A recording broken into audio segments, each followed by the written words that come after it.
Hello, everyone. Welcome to the 29th episode of the Spiritual Brainstorm. I figured since everybody's up in arms about this coronavirus, I'm going to take my turn and pitch in. And especially in the spiritual realm, many channelers, many intuitives, many shamans, and whatever are giving their interpretation as to the meaning, giving out recommendations, and maybe I'll try to put all of this into a broader context. And so I'd like to just start with a few reminders that are based on some of the earlier videos that I've posted, notably my two-part video on simulation and what is reality. And I encourage you to just watch on my YouTube channel for those two videos, the ones about simulation. So basically, what I say there is that because we are, let's say, everything is a vibration, everything, that's like the basic. If everything is a vibration, then the complex reality we see is just an interface. Or, in other words, a arbitrary form or a symbolic representation of something going on at a deeper level, at the level of vibrations. So you could say that basically it's just a back and forth exchange of information as vibrations. So the outside sort of, if you're like in a sort of a bubble, information comes from the outside and influences your own structure, your own body, which also changes a vibration based on what you receive, what you interact with. And this can be information as, let's say, a knife that somebody stabs you with. And that's going to change the information of your body saying you're dead, you should die. Or it can be a virus, or it can be anything. So, just going back to basics, all of it is just an exchange of information in the form of vibrations, which everything interacts with. So you interact with your environment, you send vibrations out, and vibrations come back in, and they modify your state, the state of every single one of your cells, of your brain, of your emotions, of everything. That's basically how reality works. So, why am I saying all of this? Well, first of all, that the virus is indeed information, but information that is processed and that is not necessarily universal. So, one of the things that I want to make clear is that there are a near infinite amounts of ways that you can interpret what is going on from a very high sort of global spiritual perspective.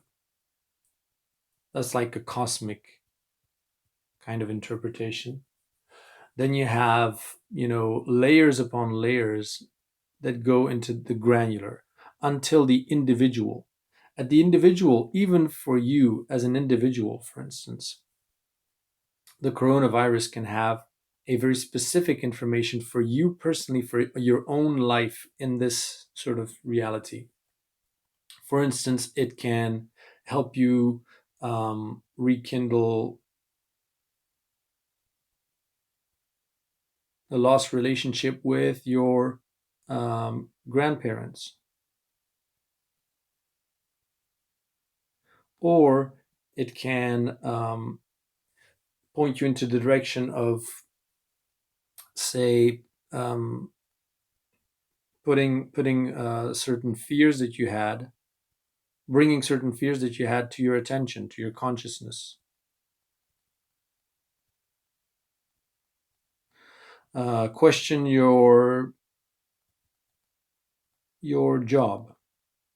And so these are very personal messages that a global event brings to you, oops, personally. Um, and so just so you know, like for instance, if a channeler just sort of randomly picks one one layer or one how should I say, one scale of interpretation of what's happening, and they just isolate. They say, well, for planet Earth, this is what it means, or for the USA, this is what it means, or for the community of the spiritually awakened. That's one level of analysis, and that's and so you isolate it, but ultimately the meaning of the coronavirus is just so big, and any event, be it a volcano bursting into flames or 9/11 or whatever you want. Any event has an infinite number of strata of layers or levels of interpretation. And so sometimes you really need to remember that when you're listening to anyone talking about the coronavirus, because it's impossible to go through all of them. And so just exercise a certain critical thinking, I guess, when you're watching them, and don't take anything that is being said as the ultimate truth, because some of these are more or less relevant to you personally. For instance, it might be better for you just only for you to know that it brings certain fears to your attention, and the cosmic meaning of all of this might not be so interesting for you. You might not really care, or the opposite. Maybe these things, you don't really need, and you really are attached to the higher meaning. But it's not one or the other. It's all of them. And so, going back to vibrations, for instance, the reason why this is so is I give the metaphor of a piano string. When you strike it and it vibrates, there are a near infinite number of harmonics. So you have the fundamental note that sounds like a C, for instance. And then on top of that note, you have harmonics like G and then D, and then, and it goes on and on, almost into infinity. Of course, you disregard some of the very, very high harmonics because they're infinitely small or infinitely not resounding very loud, but they're still present. And so you could say that um, the sort of main chord that is struck and that we hear is okay. The way we basically perceive everything is the coronavirus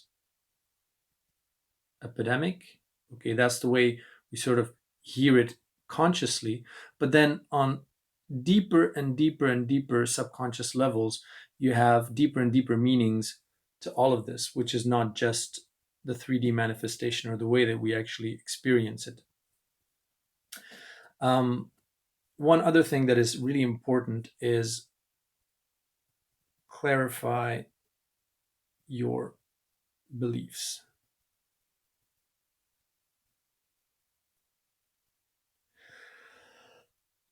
This is really important because some spiritual people might be tempted to say this coronavirus is not going to affect me because I'm vibrating too high, or I'm immune to all of this and whatever.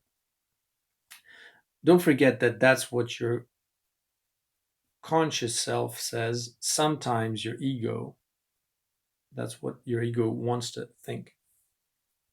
But you really, really have to be aware of just how strong your beliefs are in terms of going beyond materialism. Most of us are still living in a sort of a 3D world with cause and effect, with linear time, and most of us have still ingrained inside of us materialism as the main underlying reality and truth. Even if it's starting to sort of crumble, it's still the predominant belief system, and it still affects how people um, experience things.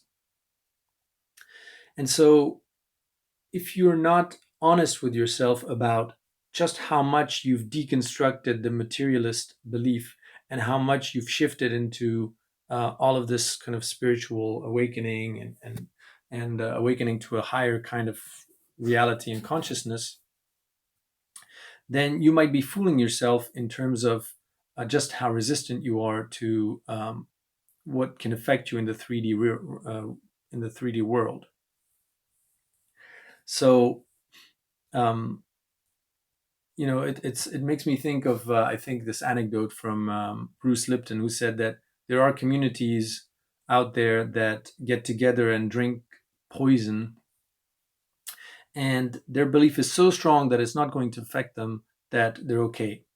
And he says, even though I know all of this, even though I've done research on the placebo effect and all of these things for years, I'm not going to do what they've done because my beliefs are not as strong.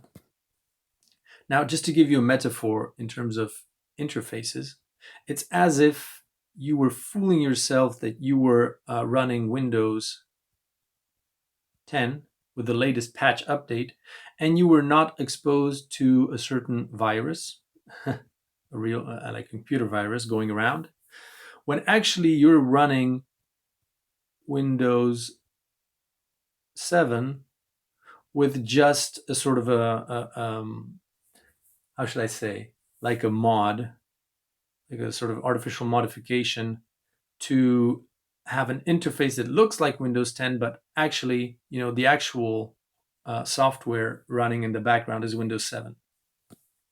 And so the virus will affect you. So it's not that simple to actually know where you're sitting here, even though I'm explaining all of this to you, for instance, even though I have this kind of knowledge and intuition about all of these levels and everything, it doesn't mean that I'm not, if I come into contact with somebody with the coronavirus, I'm not going to spend an awful 2 or 3 weeks in bed or having to go to the hospital to be treated in a 3D manner. Just because knowledge does not necessarily mean integration of that knowledge and a shift in your beliefs.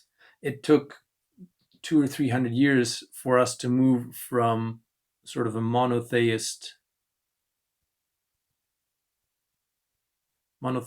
predominant belief society in the Middle Ages to a materialist one,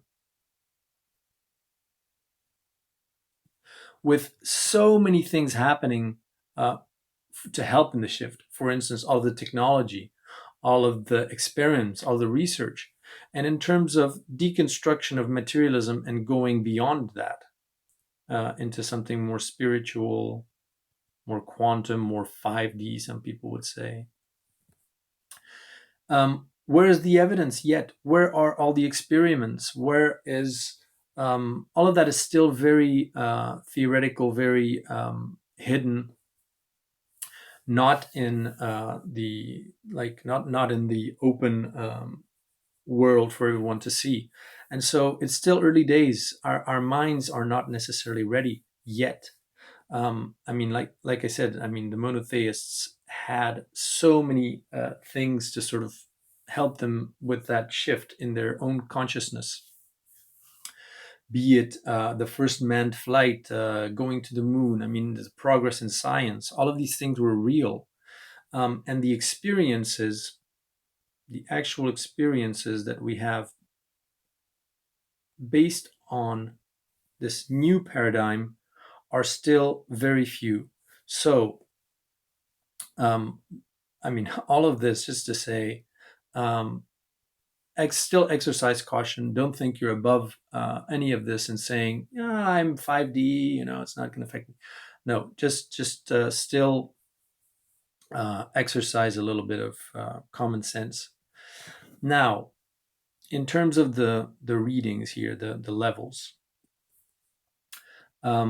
if you're familiar with my other videos, I'm saying what I'm saying is that what humanity is experiencing right now, I would say this is probably the cosmic sort of interpretation. And so I'm coming clean as to the fact that I'm really talking about this now and not any of the other things. Is that what we're experiencing is our own birth.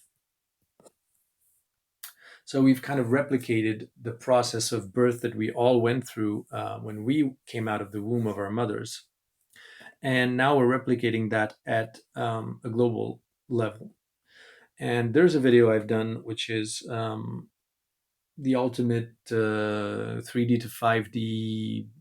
I mean, I encourage you to watch that video, 3D to 5D shift, so that you sort of get the whole context. But what I'm saying is basically the centralized institutions like governments, the current political system, or the economic system, because they're so centralized,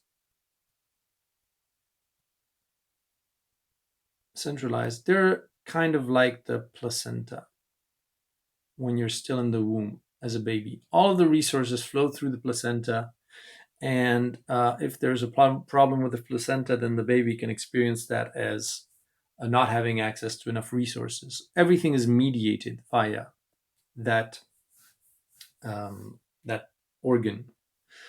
And the baby and the placenta form a single organism in the womb, but then at birth, the placenta is cut off, and the baby and the placenta share completely different fates. Fates. One is destined to be thrown out, basically, and one survives. And so the thing is, because we live in this 3D interface and we have to give vibrations or information a particular form, then that's why this whole virus, the coronavirus, we shouldn't be sort of necessarily focused on the form it takes. What's most important is to understand what it represents symbolically. And so think about this, for instance. Let's say that at the cosmic level, you have higher dimensional beings,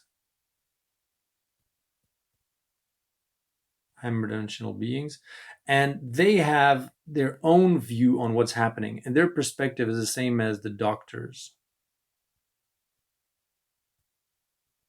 The doctors that help cut the umbilical cord. And so they have a certain vision on what's happening. They have a certain interpretation of what's happening from this higher perspective, from being outside, not living it from the inside. And so they're going to tell us about how this is all about love, all about the shift, all about everything, which to us might be very abstract. But don't forget that the baby and the placenta, if you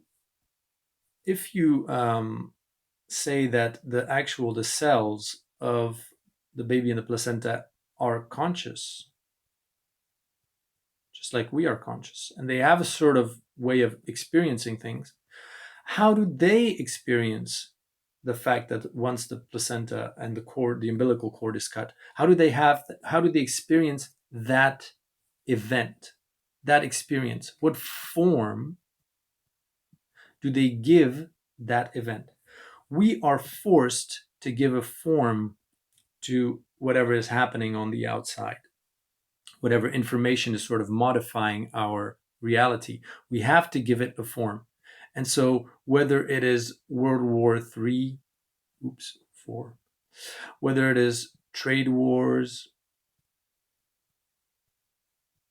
whether it is Deutsche Bank collapsing,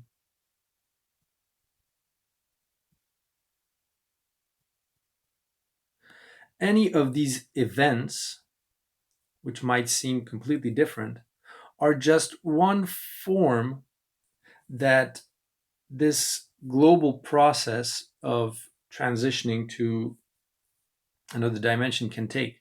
So it's just a form to say, out with the old in with the new. And because it has to take one form or another, we have to give it a form. Then we've chosen, basically, our collective consciousness as humanity have chosen to give that form the form of a virus. But it could have been anything else. It could have been bombs falling from the sky, or it could have been trade wars. It could have been, I don't know, soils depleted, but we just chose to experience that and give it a form of that of a virus.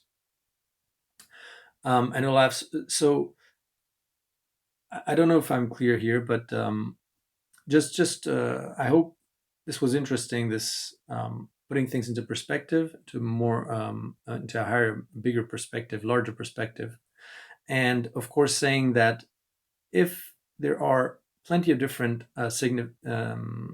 meanings to this coronavirus, um, just be clear about why you're focusing on one meaning versus another.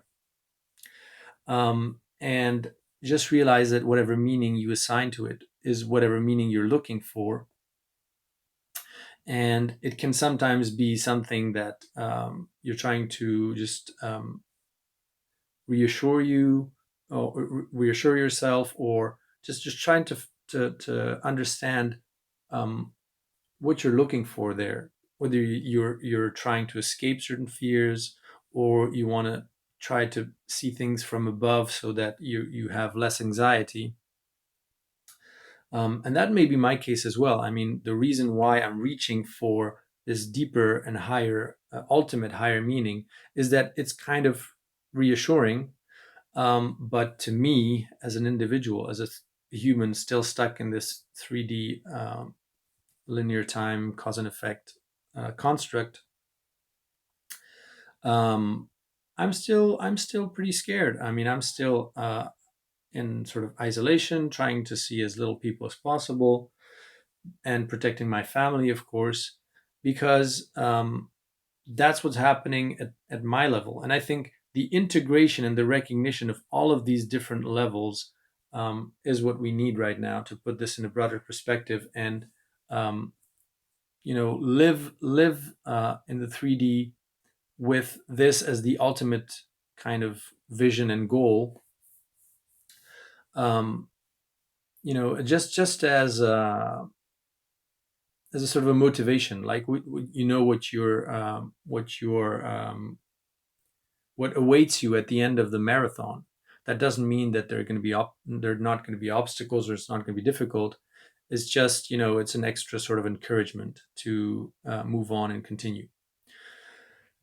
So I hope this was interesting for you. If you have any questions, feel free to ask. And just check out the other videos, especially the one about transition from 3D to 5D, because I think that's really important in understanding what's happening to us, and how to position ourselves with regards to what's happening with governments, with the economy, with the financial system. Talk to you in another video. Bye bye.